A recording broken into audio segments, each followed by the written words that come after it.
Hi everyone and welcome to Power Plays. I'm Harry and today I'm going to be going through the top frequently asked questions I'm seeing all over the socials for 2 Point Museum.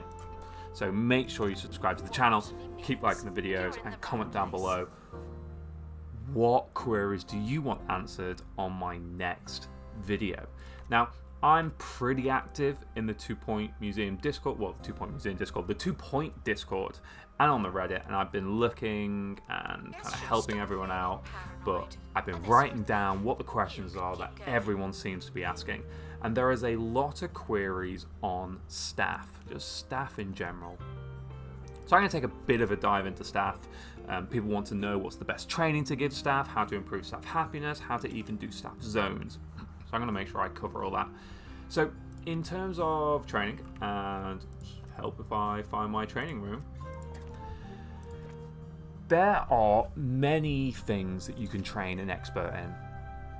Now there are some that are going to help expeditions specifically, there are some that's going to obviously help out in the analysis room, some that's going to help out on expeditions and in your museum on a day-to-day basis.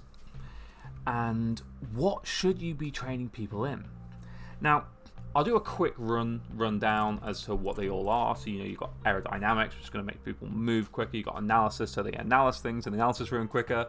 Happiness boosts, unhappy thoughts. Pilot rings is going to help with expedition speeds. Also counters quite a lot of events, but we'll go into that. Restoration speeds go up. Survey skills go up. It's pretty straightforward. Survival skills, so they heal better, quicker and better from expeditions. And then you've got people who are just really good at tours. That's a real quick breakdown on your experts. Now, what should I train everyone in? And you can see I've kind of been playing around with it. And what I think is the best way to do it is you want to have a couple of experts who are just going to be your tour guides only, and those people need to be trained as high as you can in tour guidelines. You don't want them to go on expeditions, so just keep on pumping them up, because that's going to improve your tour donations, your tour buzz, and your extra knowledge. So you just want to keep on pumping them up. And these people, I would only have them locked on the job assignment to only do tours. Just get that locked in. You're then going to have analysis people. I tend to not have analysis experts, but if you wanted to, you could specialize someone all the way up and just have them do analysis. But I find that to be a bit of a waste of a staff member, because I just don't think you're going to be constantly pumping out analysis. So I would tend to have, say, an expert that does have the analysis skill, but maybe not all locked into their tree. And then you can have a rapid restoration. So again, I usually have someone who has a few rapid restorations, so it's just going to increase the speed that everything's being looked after, and I have them locked down to only do restoration. What is a nice mix is that you can probably mix these two together, so have, say, half analysis, half restoration, throw in an aerodynamics, and these experts are going to be zipping around the museum. I would definitely recommend combining rapid restoration, that's tough for me to say apparently, with the aerodynamic skill. These two go really well together. And yeah, throw in an analysis if you really want that analysis boost, but I just personally wouldn't bother. So far, I'd have someone who's specialised in tour guidelines, and I'd have a combination between aerodynamics and rapid restoration. You then got your expedition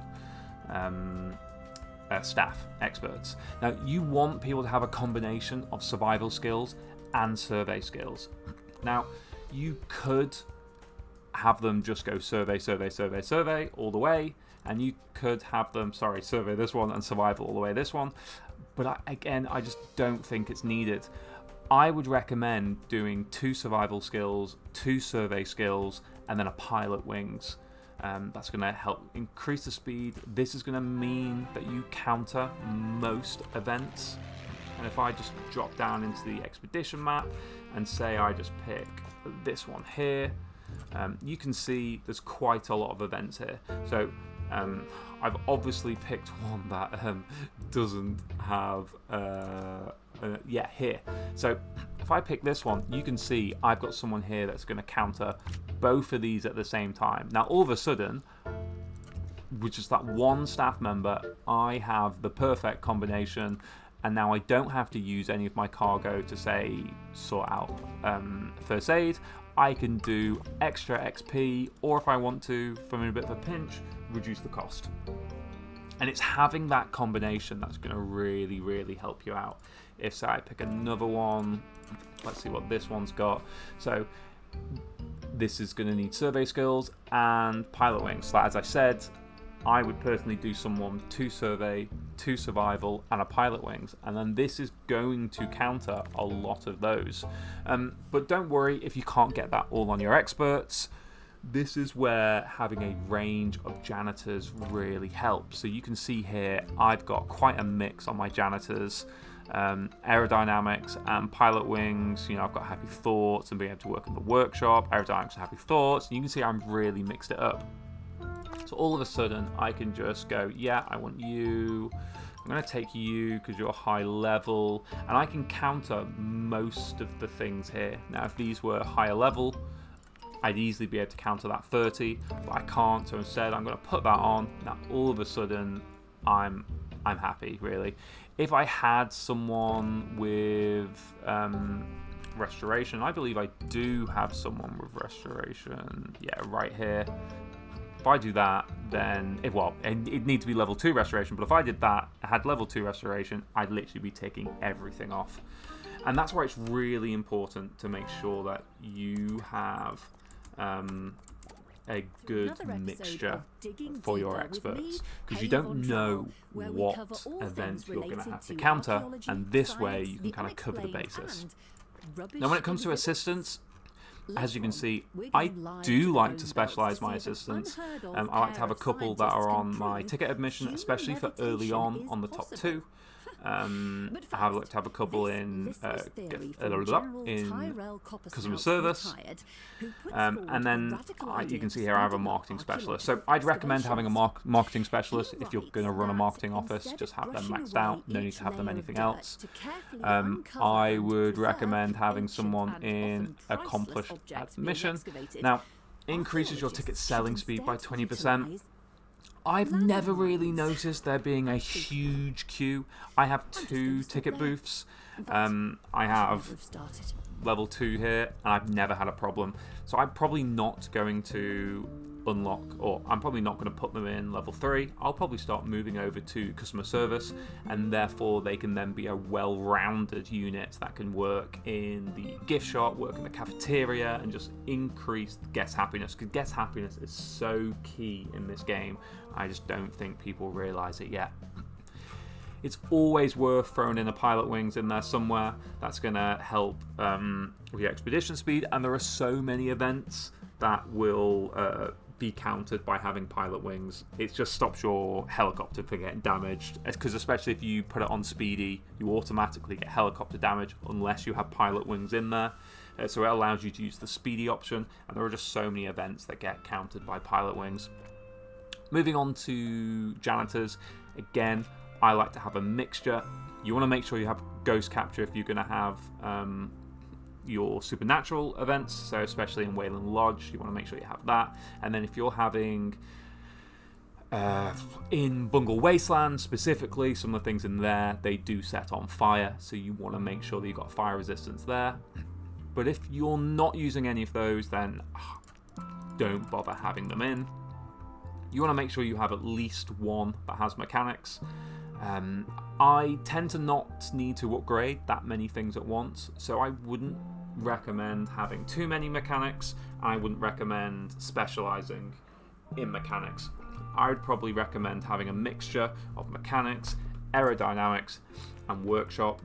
That way you can have one person who's going to be upgrading things, and when they're not upgrading things, they're working in your workshop, and they're going to be doing it quick because they're going to be moving around the place. Outside of that, you want to make sure that your janitors are hot on aerodynamics, because they're going to be cleaning up your museum and moving around, so you definitely want to at least have some training in there. And I mean, there's no harm in having happy thoughts. There are definitely some events, especially in the Neverworlds, that you do want happy thoughts to counter the event, but there's just not that many. So I do feel like janitors are the perfect people to have pilot wings attached to. I then have security guards. So security guards, I usually operate a 2 staff or 2 camera people per camera room. So essentially I would say have, maybe these 2 or these 2, train that one in camera room to essentially only work in the camera room, and they can swap in and out. If I have 2 camera rooms, 3 staff's going to be enough, as long as they're on like a good rotation pattern. If you start to get 3 camera rooms, because you've got quite a big museum, you're probably going to want to at least have like 4 or 5 camera staff, and you might as well bump them all the way up to be completely specialized. Outside of that, you're going to want people who are very good at detecting thieves, so I definitely recommend getting at least 2 in strolling surveillance. And that's where you can then decide if you want to add a 3rd, or you want to start adding in aerodynamics and pilot wings. You don't have to completely specialize in strolling surveillance. I just don't feel like you need that based on the current thief and security mechanic, especially with all the cameras you can throw out, the security doors you can put in, the security chairs you can put in. Having 2 is plenty. Throwing in aerodynamics, they're going to be whipping around that museum, emptying those donation bins and catching those thieves pretty quickly. So that's staff training. I know I just completely just went through it, but yeah, that's my opinion on staff training. I will do another video, probably just covering staff training, maybe in a bit more detail, but that's like the kind of whip around, whistle stop tour on staff training. The next question I had was staff happiness. As you can see, most of my staff are fairly happy. Their pay is quite high. That's basically the easiest way to bump up happiness. Obviously, it has a financial impact, but if you just start clicking give all staff a pay rise or satisfy all staff requests, it's going to make them happy.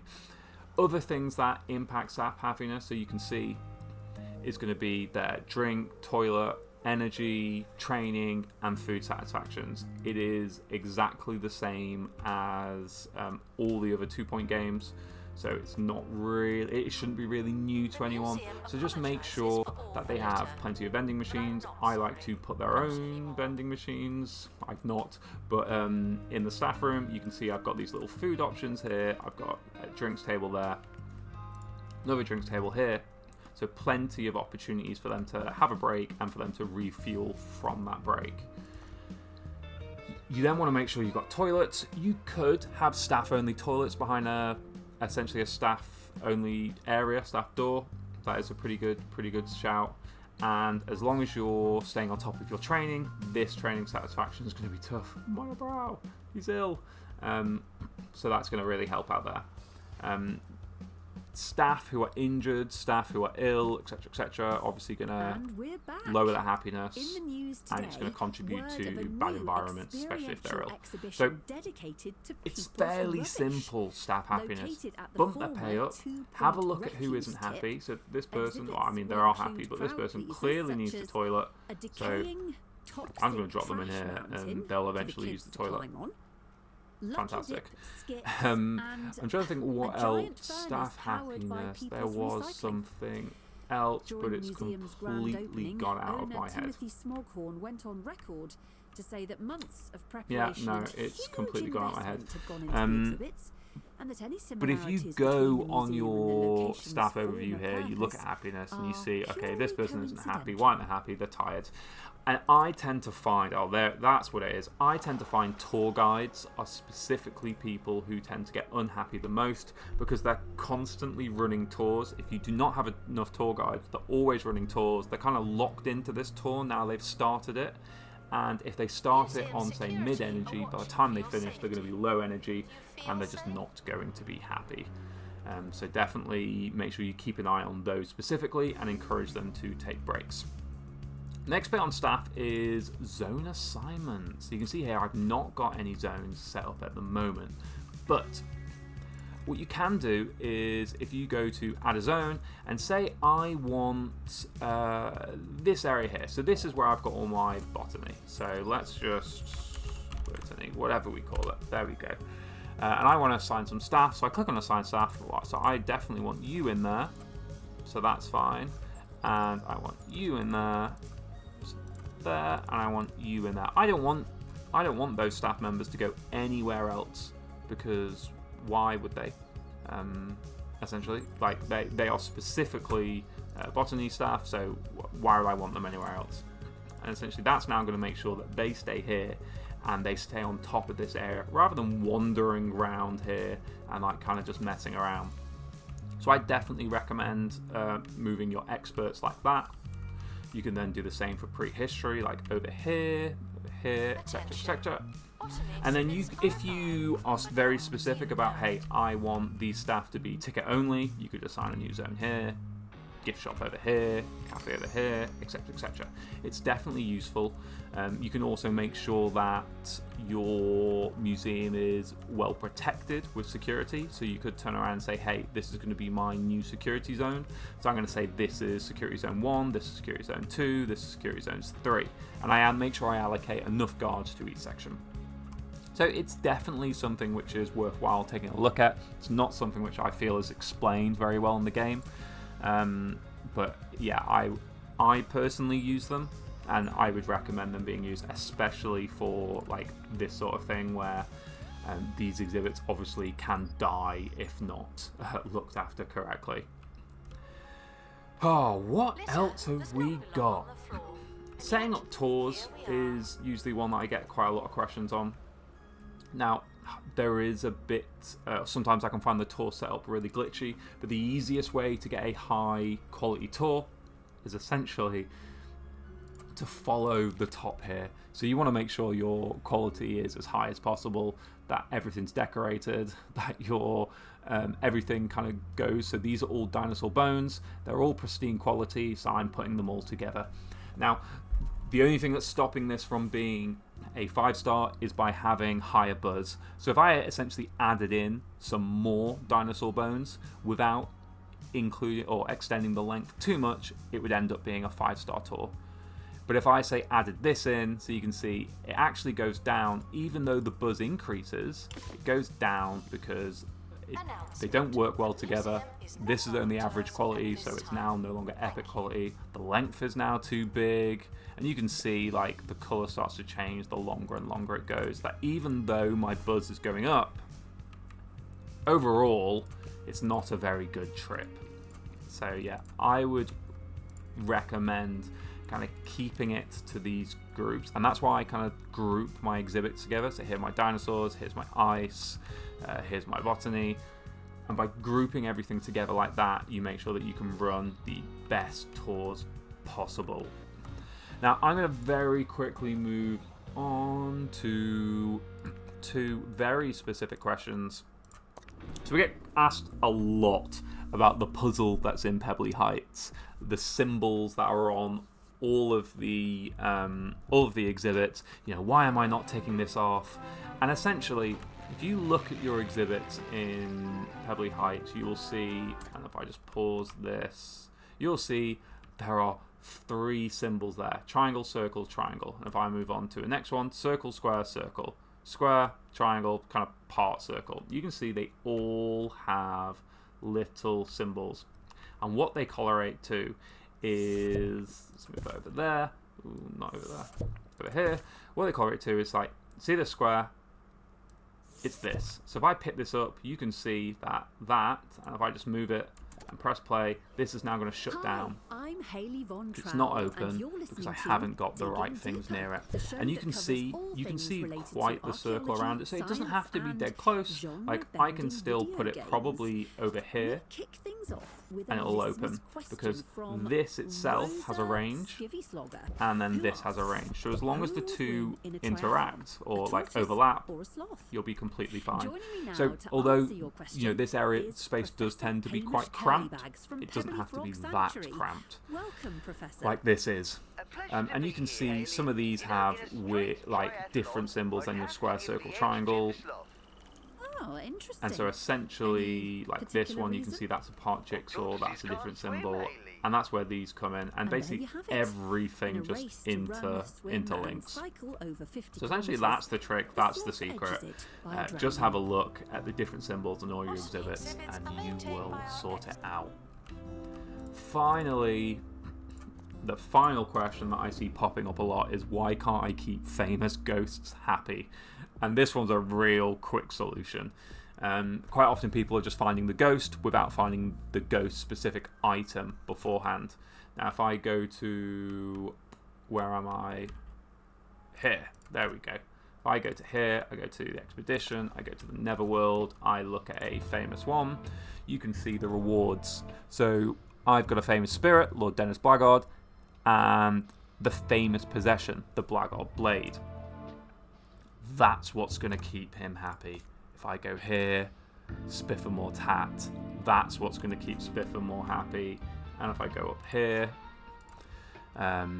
Margaret Fitzpocket, the Fitzpocket Easel, that's what's going to keep these people happy. So if I go over here, I think this is Spiffamore, you can see the hat's right there. So that's keeping her happy. I don't know where I put the other one. That's really helpful. But they're somewhere. They're over here. No, they're somewhere. But you get the picture. As long as you have these items, you can see like the Blackguard swords there. So as long as you have those items in there with them, they will then be happy, and they're not going to rage and then escape and then cause all sorts of chaos. So just make sure that you're essentially getting that extra item and putting it in. Now, that is the main top questions that I'm seeing. There's obviously the random questions about money. I've already got guides on that, so I'm not going to go into that. But make sure you check out my playlist. It's got all the tips and tricks, all the mechanics explained, how to boost guest happiness, how to make money, everything you want. And if there's not something that you want, drop me a comment. And if enough people want it, I'll make a video and we'll make this as complete as possible. So thank you very much for watching. This has helped you out. Do make sure you subscribe to the channel and drop me a comment. What's your top FAQ in 2 Point Museum? Thanks for watching, and I'll catch you on the next episode. Bye for now.